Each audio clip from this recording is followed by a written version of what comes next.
El drama inminente, escrito por el doctor Fernando Chay en 1978.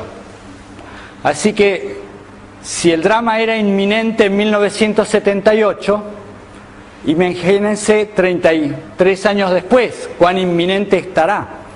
Y es muy interesante lo que él dice en este libro, que de paso, si pueden comprarlo, cómprenlo. Está muy barato, pero aunque estuviera caro, de todas formas, lo vale.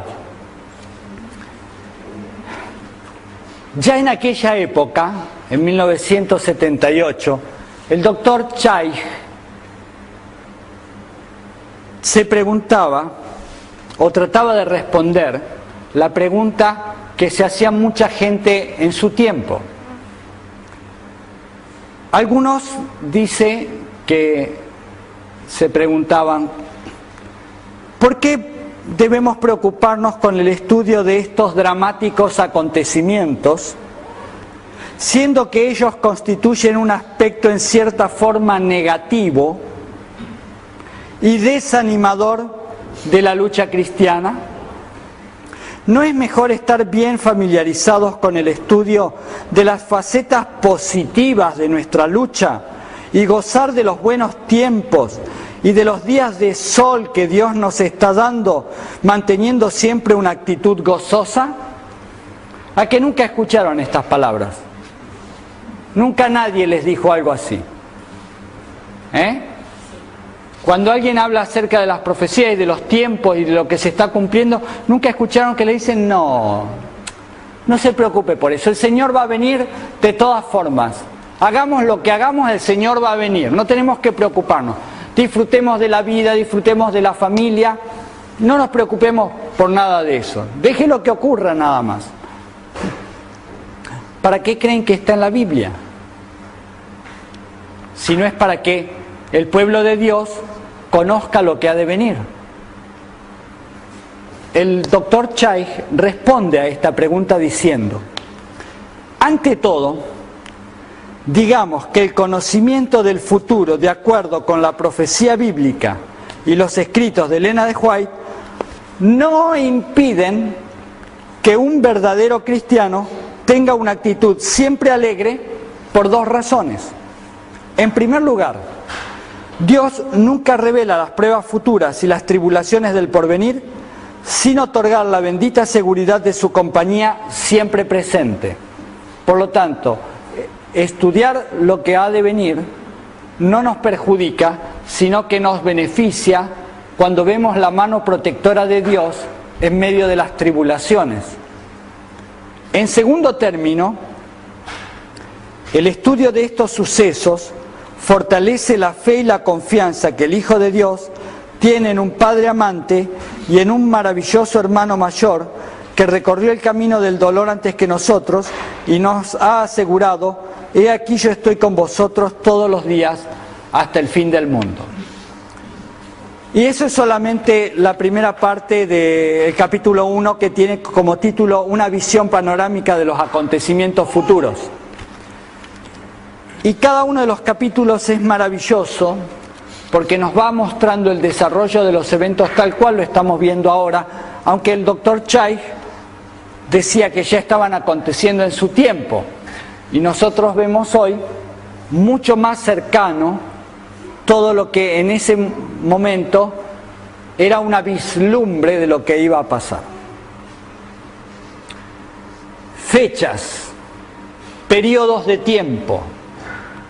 Eso da miedo a alguna gente. Cuando uno empieza a anotar números en la pizarra, mucha gente tiene miedo de seguir investigando. Pero saben que el universo está manejado por los números. La matemática rige el mundo y rige el universo, la física es matemática también.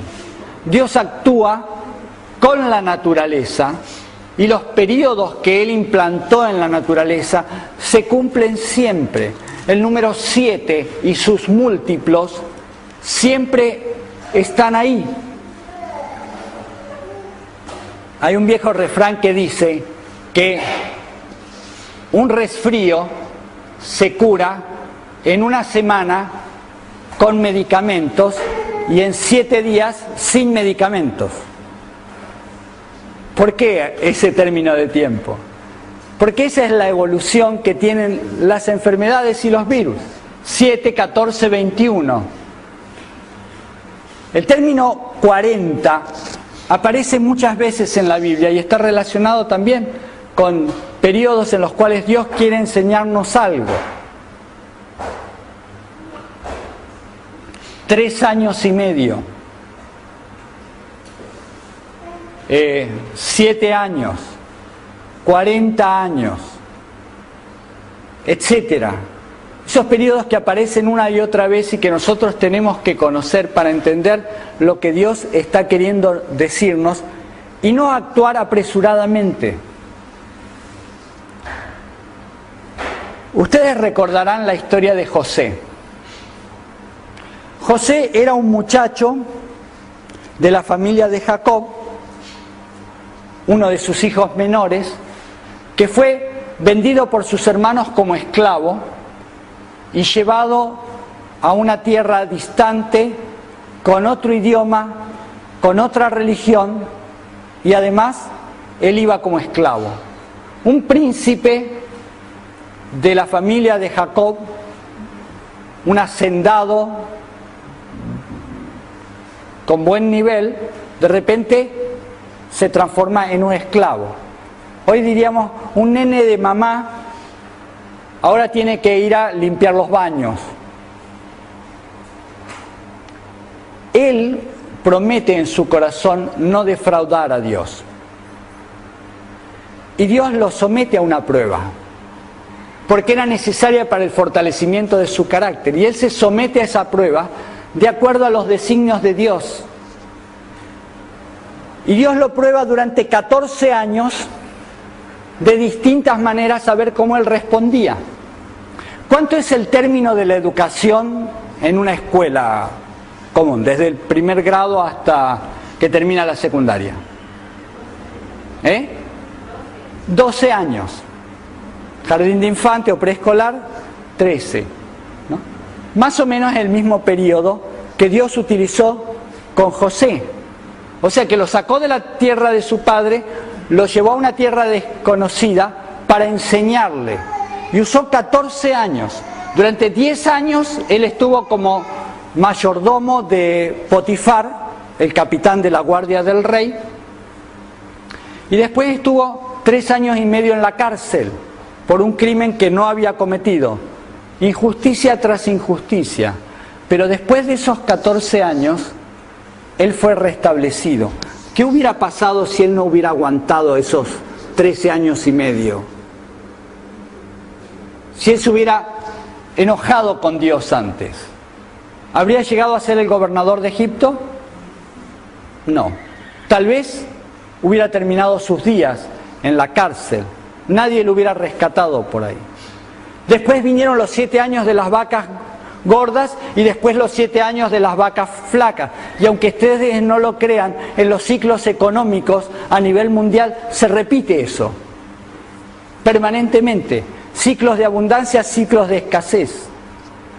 Como si hubiera una constante desde los tiempos de José en Egipto. Y el Señor nos dice, presten atención a los eventos finales porque estarán regidos por ese tipo de matemáticas. Miren bien lo que yo les estoy diciendo y van a lograr entender secuencias de tiempo que se dan sistemáticamente. ¿A partir de cuándo? Cuando empiece el tiempo del fin. ¿Cuándo empieza el tiempo del fin? Decía Diego que no podía empezar antes de 1844. Es verdad, no podía empezar antes de 1844.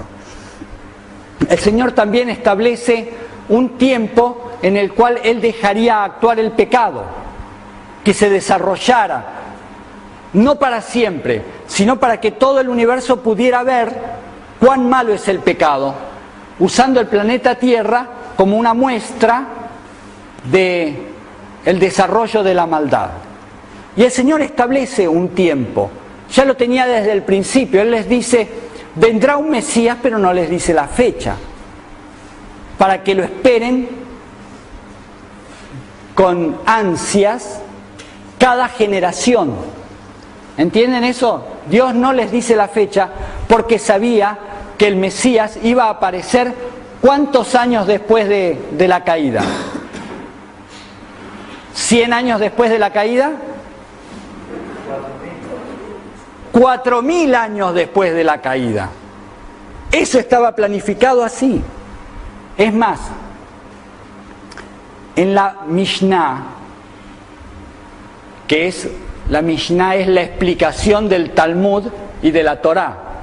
O sea, vendría a ser el comentario bíblico, pero de los judíos, ¿no? Ellos dicen que Dios estableció un periodo de 6.000 años para la tierra, 2.000 años sin ley, 2.000 años con ley y 2.000 años para el Mesías, y luego 1.000 años de descanso. Hasta ahora se ha venido cumpliendo porque los 2.000 años sin ley fueron desde Adán hasta Abraham. Después el pueblo recibe la ley en la descendencia de Abraham durante 2.000 años hasta la venida del Mesías.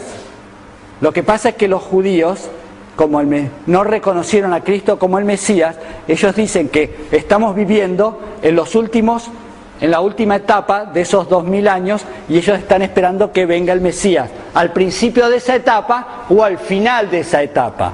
Como no lo reconocieron al principio, lo están esperando al final de esa etapa, lo cual le da pasto para que Satanás también coma de esta información y se prepare para el gran engaño, la venida del Mesías falso, que eso es algo para lo cual nadie está preparado, y estoy seguro que ni siquiera nosotros estamos preparados para ver lo que va a ocurrir.